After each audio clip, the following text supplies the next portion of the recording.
Daniela, so nice to have you here today. Thanks for joining us on the Slices Technology podcast. It's my pleasure. I'd love to first kind of dive into your background. So if you could briefly introduce yourself and your current role in the AI industry, that would be great. So I'm Daniela Braga, founder and CEO of Defined.ai. We are the largest marketplace of training data for Gen AI ethically sourced. I've been pioneering the field of ethical data sourcing for a long time. I mean, the company that I started 9 years ago is the result of this journey. I am in the AI field for 24 years before this was a thing, building products in academia and at Microsoft to get AI where we are now, where we have it now. And through your lens, what are some of the most exciting practical applications of AI you're currently exploring or interested in? And you notice how I said practical. Yes. Uh, I'd Well, love to hear that. I'll give you a few examples of things that we're involved in. The Ray-Ban Metaglasses. I believe they are probably one of the best wearable that is multimodal out there, and that is in a mainstream that reaches mainstream, where you can besides being stylish, they actually have the possibility to do. They are an assistant. They integrate that you can listen to music. You can have phone calls, and essentially it's an augmented reality device. So you are still immersed in your reality, but you can augment the knowledge of what you're doing with it. A second one would be the Adobe Firefly.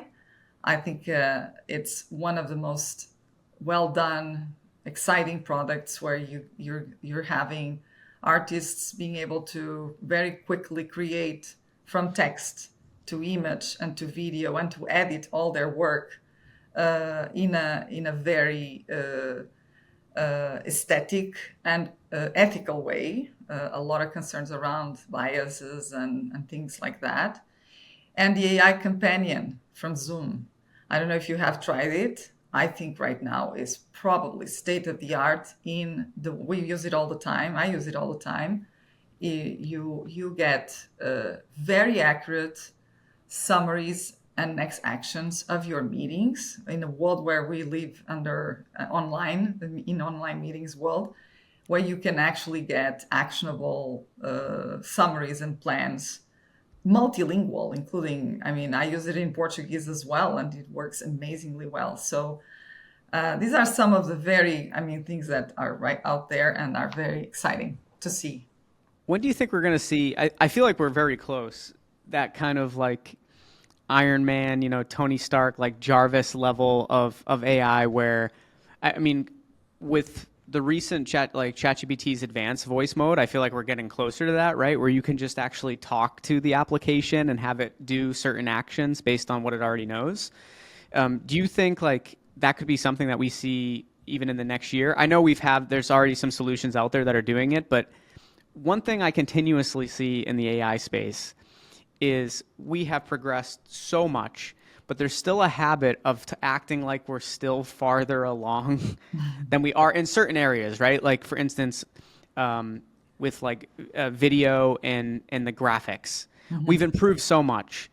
But when people talk about how you can use it for a social post and it's done, it's not done yet. So like, where do you see the applications that you've mentioned, and also kind of what I just talked about?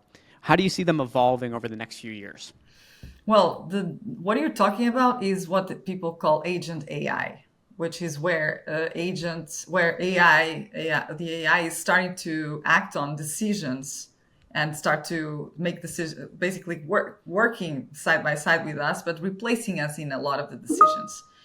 I think that's still a research field. I don't see I see a lot of money and a lot of people trying to get there. I don't think we're getting there in the next year.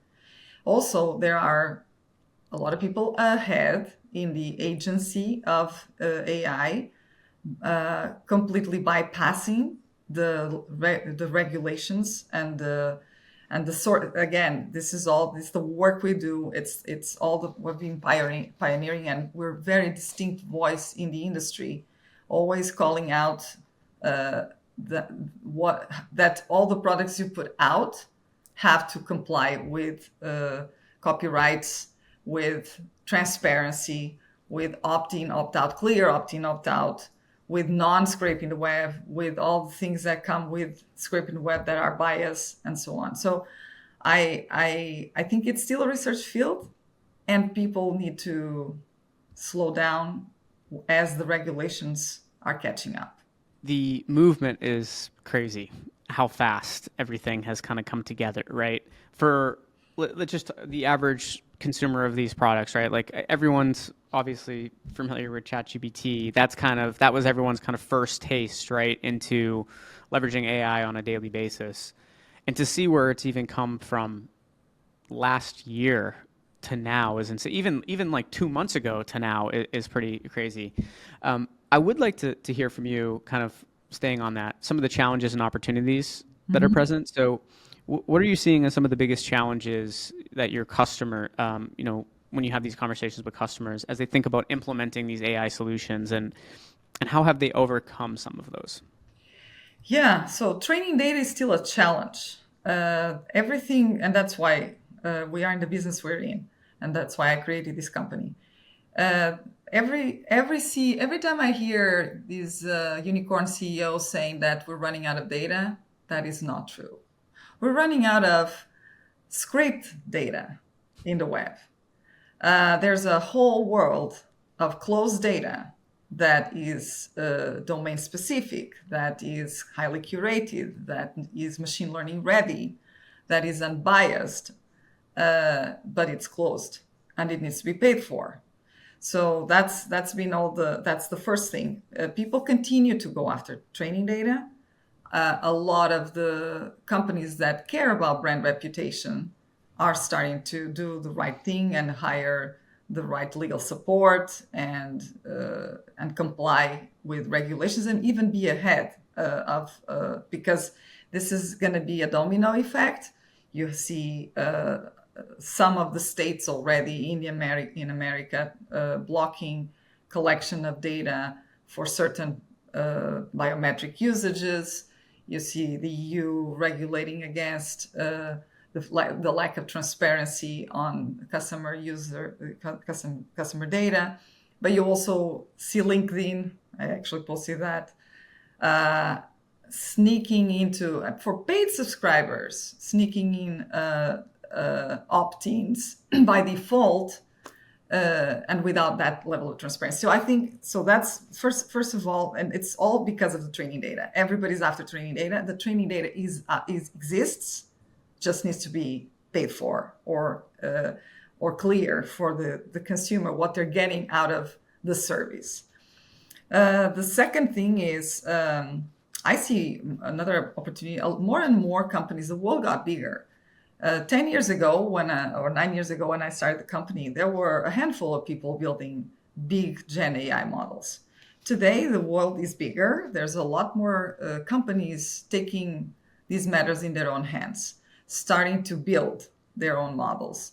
Not all models need to be large. There's a whole world of small models. And the trick there is really is fine-tuning the models to the purpose that makes sense for their business case. So I see fine-tuning, building more models, more proprietary models, and in the fine-tuning, it's really benchmarking what's out there. Benchmarking right now, everybody's obsessed with accuracy and results but nobody's looking at am I doing copyright infringements? Am I benchmarking against bias?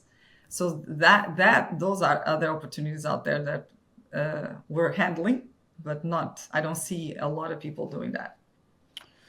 When you look towards future trends and innovation, what are some of these emerging trends that you are most excited about in AI? Yeah, well, multimodal AI, multilingual AI. First of all, I think you're seeing that we are starting to replicate our cognitive learning skills into AI. AI is basically a replica of how human brain works and how cognition works. We always looked into the world in a 5D dimension, 6D dimension. We have different inputs. We make sense of them. Until now, every model was isolated per modality. It was a model for speech recognition, a model for text to speech, a model for language understanding, a model for image recognition. We're starting to see all of these modalities coming together and being almost translated into each other. You can now you can search by text, by voice, and have the result of an image or a result of a video or a result of a product, which is something that is not even there yet. But you can see already the result of a different code, a script. So it's just by natural language. I see a lot of the multimodality coming into play. I see English, of course, leading the way, but other markets being incorporated more and more. I am very excited with the potential of these technologies in healthcare and education. Education being one behind, in my opinion, I think it's going to be game changing for the way our next generations will learn the world. I'd like to see, though, we talk about fast movement. I'd like to see some faster movement as it relates to education because I feel like you look at a school, it's been the same. You're in a classroom, there's someone at the front. Since the 1800s, it's pretty much the Yeah. same. They're Mhm. still using, maybe they're using computers a bit more than books now, but there's still books. There's still now they're using laptops to take their notes and things like that, right? But it changed everything. Like I've been messing around. I don't know if you've used it yet, but the new Google product that basically lets you upload like study guides and thing like research papers. What the heck's it called? I'm blanking on it, but Oh, I've been there are using it. so many new tools that even resolve math problems for the kids. So what's the point now of we need a different skill set for learning, which is no longer it's literally understanding the tools out there and being able to triage them for the best purpose. The critical sense is what we need to develop, as well as leadership skills, as well as tool usage, but it's not really anymore memory. All the learning based on memory is gone. This is not doesn't serve humanity anymore. It's how do we triage which tools can we use and how do we develop critical sense to be active and meaningful members in our society. You're absolutely right. Education is one of the most behind areas that could. And another thing is people don't learn all in the same way. It's pretty much like as we are coming to an understanding that everybody has a different health journey, everybody has a different learning journey, and we still are expecting everybody to learn the same way. You think part of the reason we don't see as much movement in education is historically when you think about entrepreneurs going into spaces to innovate. There was what's that old saying that there's not much money in education. Like investors don't like. I watched that We Crashed show. I don't know if you've seen it, but there was one scene in it where the investor was like, "Haven't you heard like education? There's no money in education, right?" And um, it's kind of a sad phrase, but I think that's also why we don't see as much movement in the Absolutely, education space, because right? it's mostly led by governments, and governments have tight tight budgets. It needs to be an effort from the collective towards to the collective, meaning public and private companies, to bring this to the forefront, because education, just like health, is a right of everyone. Absolutely. Um, I would like to, as we wrap up here, Daniela, I would like to hear your advice for our audience. For those plotting their organization's course in AI, what's the right 90-day plan to get started? Yeah, so, and we get that asked all the time. I think the first thing that a client must or a company must understand is, am I going to build or buy AI? Not everybody needs to build. There's a lot out there. There's a lot of redundancy of models out there. I keep saying that. The world is obsessed with large language models when there's so many other problems to resolve out there. That is not just having the biggest and the most accurate, again, not necessarily the most legally compliant model. So that's the first thing. Are we going to build or buy? And some of the reasons to build or buy start with understanding where can we improve productivity most? And it's really looking at the financials of the company. What is making us spend more money? Can that segment of the company be improved with AI? Most likely will be. So productivity enhancement is one of them. Efficiency is another one. Those are the big drivers of this decision. And then how much data can we actually bring to the table? And on that, how much data are we compliant? Do we have all our is this customer data or is it our data? Can we anonymize it? Can we work with our clients in order to improve their products in a joint venture way?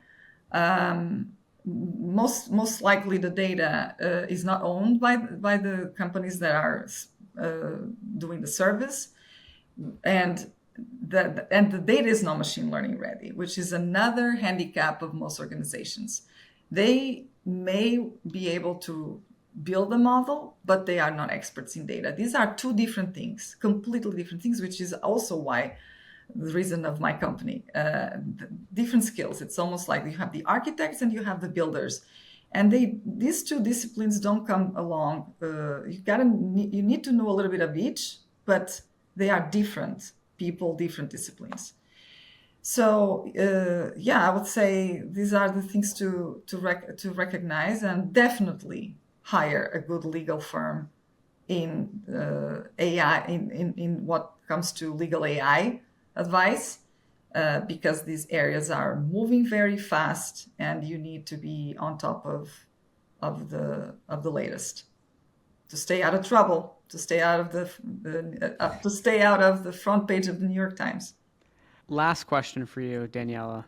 This is around the conference. I'm so excited for the Human X conference, but what are you most looking forward to from this conference? I'm super excited to meet again a lot of my friends and like-minded AI leaders. You have a great lineup, and it will be great to see everyone there. I'm so excited. I'll be excited to see you there as well in person. Maybe we'll do an interview or something there when we're both there. But I want to thank you once again for joining us here today, sharing some thoughts and chatting, and look forward to future conversations. Looking forward to it.